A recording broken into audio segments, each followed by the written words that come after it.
हर हर महादेव। आज हम सुनेंगे सावन मास का 21वां अध्याय। इसमें महादेव जी हमें पूर्णमासी व्रत के बारे में बता रहे हैं। सनत कुमार ने भगवान शंकर से पूछा, हे प्रभु, आप मुझे पूर्णमासी की विधि बताने की कृपा करें।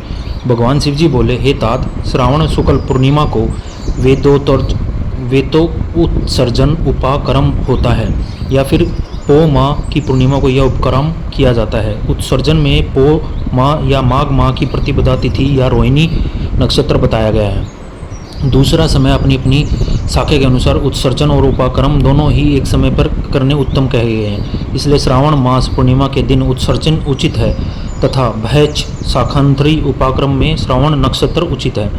अतः चतुर्दशी, पूर्णमासी या प्रतिपदा तिथि के दिनों में जिस दिन श्रवण नक्षत्र हो उसी दिन ऋग्वेदियों का उपक्रम होता है। यजुर्वेदियों का उपक्रम पूर्णिमा में तथा सामवेदियों का उपक्रम हस्त नक्षत्र में होता है। उपाकर्म गुरु और शुक्रास्त नक्षत्र में भी हो सकता है। गुरु तथा शुक्रास्त नक्षत्र में पहले उपक्रम का शुभारंभ ना करें, यह शास्त्रों का कथन है। ग्रहण तथा संक्रांति आदि योग या दुष्ट समय आ जाने पर उपाक्रम दूसरे काल में करे। हस्त युक्त पंचमी या भाद्रपद पूर्णिमा के दिन अपने अपने ग्रह सूत्र के अनुसार उत्सर्जन उपाक्रम करे। मल मास में शुद्ध पक्ष में उत्सर्जन उपाक्रम करना चाहिए। ये दोनों उत्सर्जन उपाक्रम नित्य है, इनको प्रतिवर्ष नियम से करना पड़ता है। उपाक्रम की समाप्ति पर दीव जातियों के समक्ष सभी में श्रेष्ठ सभादीप समर्पण करना चाहिए। उसे आचार्य या अन्य ब्राह्मण को दे देना चाहिए। प्रथम सोने चांदी तांबे पात्र में 1 किलो गेहूं रखकर उसके ऊपर आटे का बना दीवा बनाकर रखें। उसमें घी या तेल भरकर 3 बत्तियां जलानी चाहिए तथा पान सहित ब्राह्मण को देकर दक्षिणा देनी चाहिए। ब्राह्मण का पूजन कर यह मंत्र बोले, यह श्रेष्ठ सभादीप दक्षिणा तथा पान सहित देव देवार्थ हेतु भेंट कर रहा हूँ। मेरे सभी मनोरथ पूरे हो और पुत्र पौत्र आदि का भविष्य उज्ज्वल हो, यश की वृद्धि हो। इस प्रकार 5 वर्ष पश्चात उद्यापन करना ना बोले। ब्राह्मण को यथाशक्ति दक्षिणा देकर विदा करना चाहिए। उसी रात को श्रावणी कर्म करना चाहिए। उसी के समीप सर्प बलि देनी चाहिए। ये दोनों कार्य अपने अपने ग्रह सूत्रों को देख कर कहने चाहिए। इसी तिथि में भगवान हैग्रीव का अवतार हुआ था। उस दिन हैग्रीव जयंती महोत्सव मनाना चाहिए। श्रावण मास पूर्णिमा को श्रावण नक्षत्र में भगवान हैग्रीव का जन्म हुआ था। उसी समय संपूर्ण पाप नक्षत्र सामवेद गाया था। इसलिए उस दिन सामवेद को सुनना चाहिए और उसकी पूजा करनी चाहिए। वहाँ अपने बंधु बांधवों और मित्रों के साथ भोजन करना चाहिए और मनोविनोद के खेल खेलने चाहिए। हैग्रीव की पूजा करनी चाहिए। शुरू में प्रणव भोजन करना चाहिए। उसके बाद भगवते और धर्माय कहकर चतुर्थ्यंतर आत्मविशोधन शब्द की योजना करनी चाहिए।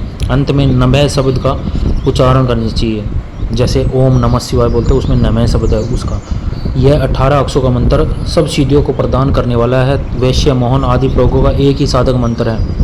इसका पूर्व सचरण अक्षर संख्या के अनुसार 18 लाख या 18,000 है, परंतु इस कलयुग में इसका चौगुना करना चाहिए। इस प्रकार करने से भगवान हैग्रीव प्रसन्न होते हैं और सभी कामना पूर्ण करते हैं। इस दिन रक्षाबंधन का पर्व मनाया जाता है। यह सब रोगों का नाश करने वाला तथा अशुभों का नाश करने वाला है। सनत कुमार, इसके विषय में मैं तुम्हें पुराना इतिहास सुनाता हूँ। पहले इंद्राणी ने इंद्र की जय के लिए इसे किया था। पुराने समय में देव और असुरों में संग्राम छिड़ गया था जो 12 वर्ष तक चला। इंद्राणी ने उसी समय इंद्र को थका जानकर कहा, हे देव, आज चतुर्दशी या कल सुबह मैं रक्षाबंधन करूंगी, जिसके करने से आप अजय हो जाएंगे। इतना कहकर इंद्राणी ने पूर्णमासी के दिन मंगल आदि कर हर्ष देने वाली रक्षा को इंद्र के दाहिने हाथ में बांध दिया। इंद्र ने रक्षा बंधवाकर ब्राह्मणों के साथ स्वस्ति वाचन किया और इसके बाद असुर सेना पर आक्रमण किया। देखते देखते इंद्र ने बलशाली असुरों पर विजय प्राप्त कर ली। भगवान भोलेनाथ बोले, सनत कुमार, श्रावण मास की पूर्णिमा के दिन मनुष्य को प्रातःकाल श्रुति स्मृति विधान द्वारा स्नान करना चाहिए। संध्या जप आदि करके पितर देवता ऋषि तर्पण करना चाहिए। सोने के पात्र की सुरक्षा बनाकर उसको श्रवण के सूत्र से बांधकर मोती आदि द्वारा विभूषित स्वच्छ रेशम के बने विचित्र ग्रंथ युक्त पुत्र पात्रों गुच्छों से सुशोभित सरसों चावलों को अंदर रखकर आकर्षक बनाना चाहिए। वहाँ कलश रखकर उसके ऊपर पूर्ण पात्र में रक्षा करनी चाहिए। सुंदर आसन पर सगे संबंधियों सहित बैठकर मंगल गान करना चाहिए। इसके बाद येन बंधों वाली राजा दानवेंद्रो महाबल तैन तवम बंधानिमी रक्षे मांचल मांचल मंत्र को उच्चारण करना चाहिए।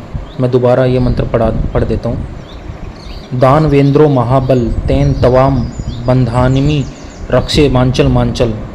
ब्राह्मण, क्षत्रिय, वैश्य, शूद्र आदि तथा अन्य व्यक्तियों को भी पहले ब्राह्मणों की पूजा करके रक्षाबंधन करना चाहिए। इस प्रकार जो रक्षाबंधन करता है वह सब दोषों से छूट जाता है, परंतु रक्षाबंधन का कार्य भद्रा नक्षत्र में कदापि नहीं करनी चाहिए। भद्रा नक्षत्र में इसको करने से विपरीत फल प्राप्त होता है। जय श्री हरि। ओम नमः शिवाय। हर हर महादेव। यहाँ पर हमारा 21वां अध्याय श्रावण मास का संपन्न होता है। भगवान भोलेनाथ की कृपा आप पर बनी रहे, आपके घर में लक्ष्मी जी का वास हो। श्री हरि आपके सारे दुख हरे। प्रेम प्रेम जितना बोलना चाहूँ उतना ही कम हो जाता है। हर दिन सोचता हूँ शाम को ये बोलूँगा, लेकिन बोल नहीं पाता हूँ। लेकिन प्रेम है ना, एक एहसास है। जब आपसे प्रेम करने वाला आपसे दूर होता है, आपको दूर करना भी चाहता है, तब आपको उसकी पीड़ा ज़्यादा होती है। उसके पास जाने के लिए मन विचलित रहता है, हर जगह हर स्थान उसकी याद दिलाता है। प्रेम सच में एक एहसास का नाम है। अपने प्रेम को सुरक्षित रखें, उसकी देखभाल करें। अगर वो आपको निरादर कर रहा है तो भी उसका साथ दें। गुस्सा करने से अच्छा है सुन ले, कभी ना कभी तो समझेगा। जय श्री हरि। राधे राधे।